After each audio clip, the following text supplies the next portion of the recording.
ماہنامہ دریافت سے انتخاب کی سیریز کے سلسلے میں ماہنامہ دریافت کے شمارہ نمبر 9 سے گوپی چند نارنگ کا ایک مضمون جس کا عنوان ہے شعریات اور ساختیات منتخب کیا گیا ہے۔ سماعت فرمائیے ڈاکٹر گوپی چند نارنگ کا مضمون شعریات اور ساختیات۔ آواز و پیشکش ظفر جمیل۔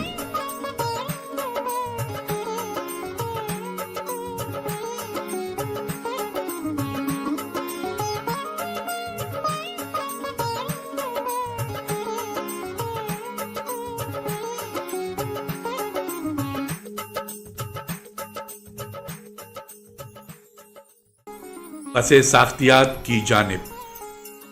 ساختیات ادب کے مطالعے میں تجزیاتی معروضیت کا وعدہ کرتی ہے۔ اس معروضیت کی کچھ قیمت بھی چکانا پڑتی ہے، وہ یہ کہ پارول یعنی خاص ادبی اظہار کو لونگ یعنی ادبی اظہار کے کلی نظام کے تابع کر کے ساختیات فن پاروں کی انفرادی خصوصیات کو ثانوی حیثیت دیتی ہے۔ نہ صرف فن پاروں کو بلکہ مصنف کو بھی ساختیات قوسین میں الگ رکھ دیتی ہے، کیونکہ اس کی جستجو کا اصل مقصود مصنف یا فن پارہ نہیں بلکہ وہ نظام ہے جس کی روح سے فن پارہ خلق ہوا ہے۔ ساختیات کا اصل دعویٰ ادبی سرگرمیوں کے اس نظام کو دریافت کرنے کی صحیح کرنا ہے جس کی روح سے ادب بطور ادب کے پڑھا جاتا ہے۔ رومانیت کی روح سے مصنف کی شخصیت فن پارے پر مقدم ہے۔ فن پارہ مصنف کے تجربے سے وجود میں آتا ہے، مصنف فن پارے کا خالق ہے وغیرہ۔ اس کے برعکس ساختیات کی روح سے ادبی اظہار رائٹنگ سے پہلے زبان ہے، چنانچہ اس اعتبار سے ہر ادبی اظہار متن پہلے سے لکھے ہوئے آلریڈی ریٹن نظام کی روح سے تشکیل پاتا ہے۔ Every text is made up to the already written۔ اس سسٹم نظام کو الگ کرنے کے لیے ماہرین ساختیات عملاً تاریخ کو بھی الگ کر دیتے ہیں، کیونکہ جو ساختیں دریافت کی جاتی ہیں وہ یا تو آفاقی ہیں اور اس لیے زمانے سے ماورا ٹائم لیس ہیں، یا وہ خود مختارانہ اجزاء ہیں خود کفیل نظام کے۔ تاریخی سوالات بالعموم تبدیلی یا انحراف سے متعلق ہوتے ہیں، لیکن ساختیات کو ان کو الگ کر دینا پڑتا ہے تاکہ تخلیقی کارکردگی کے داخلی حرکیاتی نظام کو دریافت کیا جا سکے۔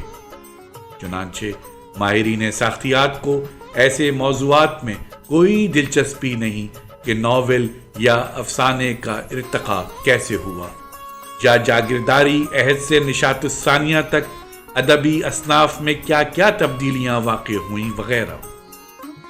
یہ ادبی تاریخ کے سوال ہیں اور اسی سطح پر طے ہونا چاہیے۔ ساختیات کے ماہرین یہ جاننے کے خواہش مند ہیں کہ فکشن کی بنیادی ساختیں کیا ہیں، یا کسی عہد کی جمالیات یا شعری یا نثری ادبیت یا شعریت کے وہ اصول کیا ہیں جو فن پاروں میں مضمر ہیں اور ادب میں کارگر رہتے ہیں۔ اس میں کوئی کلام نہیں کہ ساختیات نے نئی تنقید دبستان لیوس کی تنقید اور ایسے تمام تنقیدی دبستانوں کے لیے ایک چیلنج پیدا کر دیا ہے۔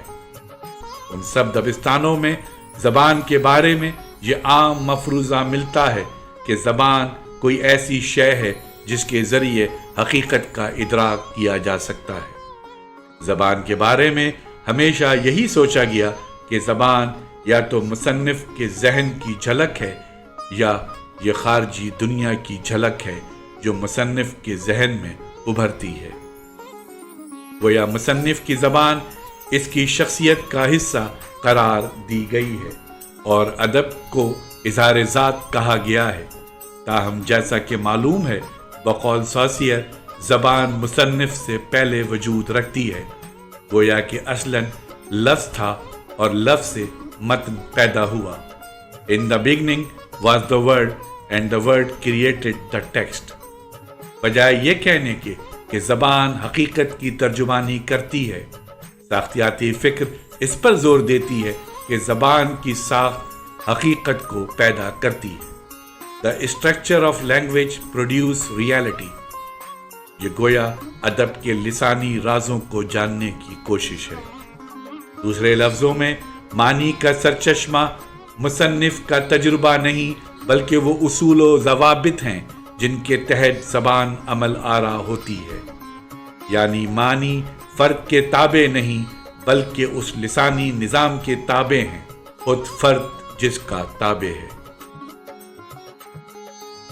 اوپر کی بحث سے یہ واضح ہے کہ ساختیات ایک سائنسی صحیح ہے۔ ان اصول و ضوابط اور رموز کو دریافت کرنے اور منضبط کرنے کی جو تمام سماجی اور ثقافتی ظواہر کے پس پش کار فرما رہتے ہیں۔ ارضیات اور آثاریات کا سامنے کا اصول ہے۔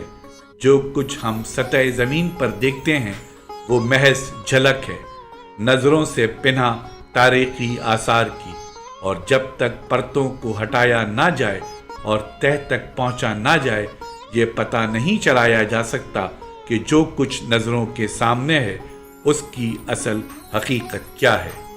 یہ نقطہ اکثر اٹھایا جاتا ہے کہ اس اعتبار سے تو تمام سائنس ساختیاتی ہے۔ مثلاً ہم روز سورج کا طلوع و غروب دیکھتے ہیں، لیکن اجرام فلکی کی گردش کا راز ہمیں سائنس ہی بتاتی ہے، اور اصل حقیقت کا علم ہمیں سائنس ہی سے ہوتا ہے۔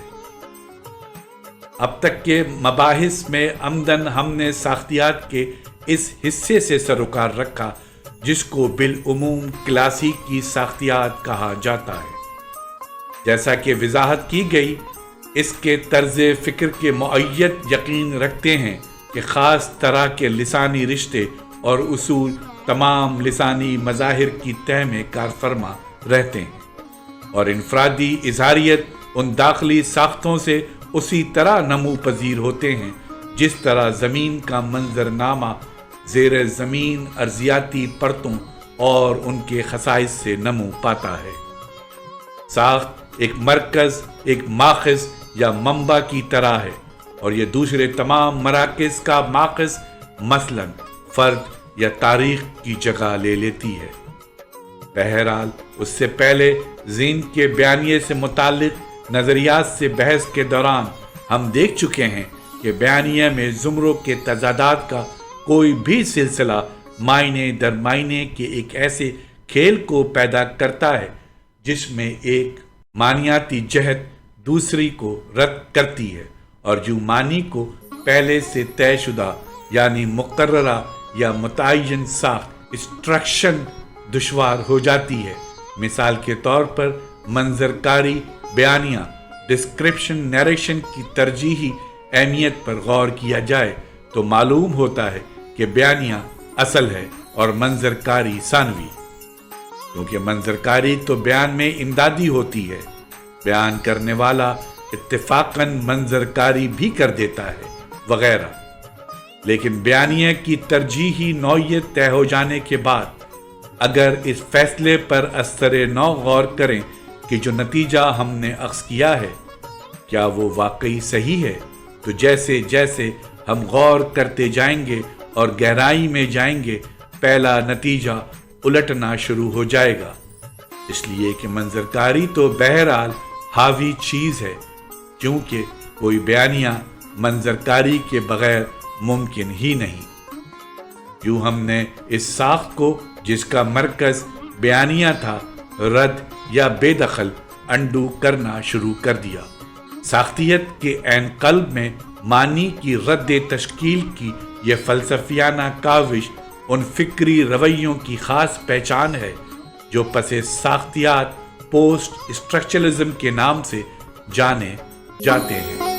اختتام۔